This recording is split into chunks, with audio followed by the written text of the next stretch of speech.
Stage 7 of the Giro D'Italia, the never-ending trophy up for grabs, and riders beginning in Abruzzo.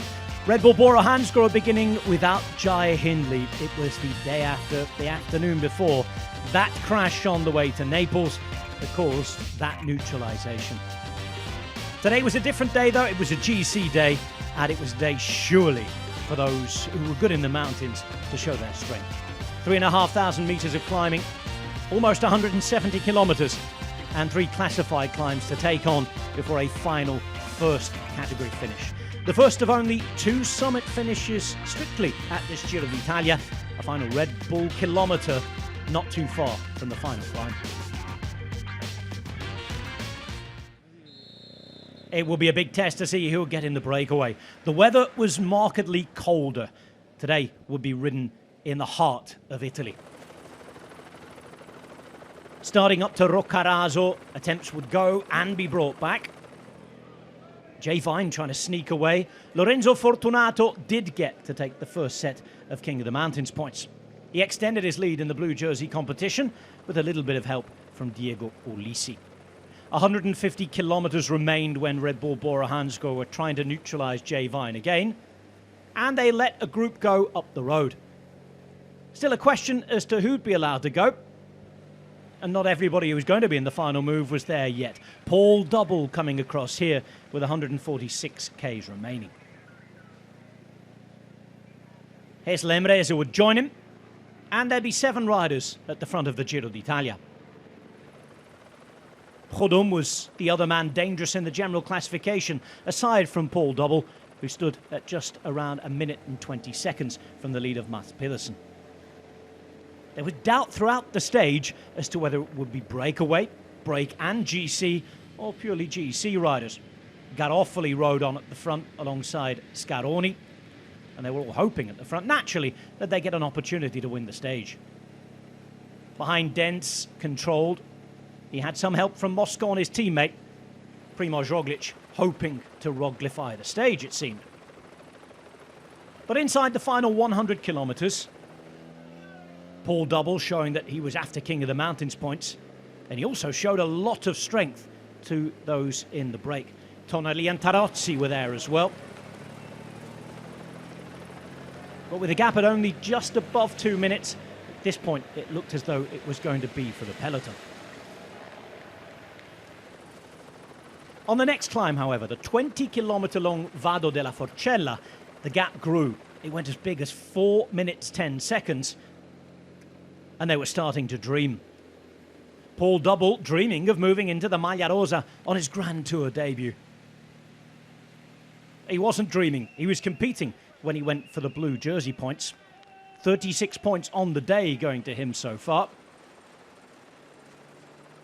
However, towards the top of the climb, the atmosphere started to change. The gap came down by around 30 seconds, and there was once again a seed of doubt in the air. That started to grow as Lidl Trek helped with the chase after 3 hours. Local boy Giulio Ciccone was their rider. Mateusz Wacek had talked overnight about trying to take pink as well. And the Maglia Rosa himself, Mads Pedersen, was helping to close things down. He'd already said that this was likely to be his last day in the race lead. There was bad luck. Romain Bardet suffering, David Gaudu as well, both French riders getting back on their bikes. This was the incident, both requiring a bit of attention at the doctor's car. Bardet's final Grand Tour as well, he was having to chase back on.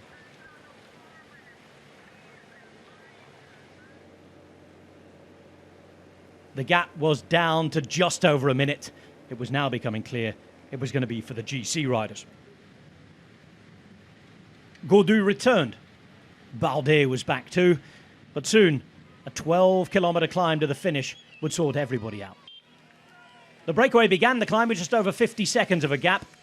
It didn't look enough with the final 3 kilometres having double-digit gradients. Ineos Grenadiers sent Josh Tarling to work at the front as Mads Pedersen completed his turn and his stint in the Maglia Rosa.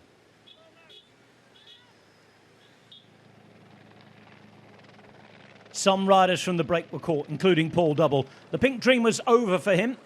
Pello Bilbao was starting to position Bahrain victorious. The bunch at 7.5 Ks to go were within 20 seconds. 2.5 Ks later, the break was brought back, and it was full gas into the finale. UAE Emirates took over. Rafał Majka, so good at the last Giro for Pogačar, was here for either Yates or perhaps Ayuso. Egan Bernal was looking good inside the final kilometre. Arensman, his teammate, came and he started setting the pace. Bernal would attack with 600 metres to go. Del Toro, fellow American rider, following him. But it would be the man who was schooled in the USA, born in Spain, riding for Spain, Juan Ayuso, who made that move. He got a bit of a gap on Bernal, who couldn't follow. Ayuso going to the line. And in the nation, where he's a winner of the under-23 Giro, Ayuso will take his first senior Grand Tour stage win. A remarkable 1-2 for UAE Team Emirates, and a gap to Primož Roglič. Ayuso victorious, and moving into the white jersey. Primož Roglič enough to take pink, but the light for UAE. It's a big fight at the Giro, and after a slightly disappointing start in Albania, Ayuso very much in the game. A huge step forward in his career, he announced his arrival at the Giro D'Italia.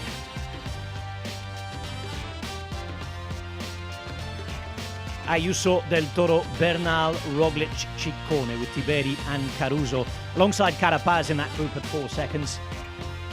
A massive moment, though, for Juan Ayuso, taking a first Grand Tour stage win.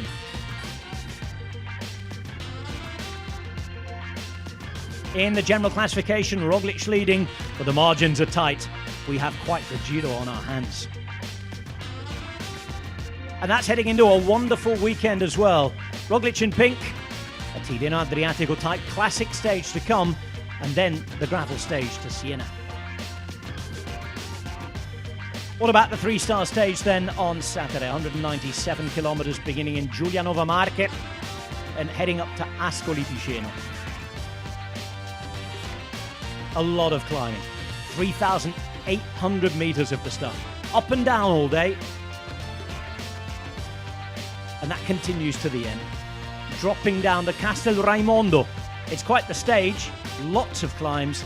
Never dull. It will be a big one to watch. You can join us on TNT Sports.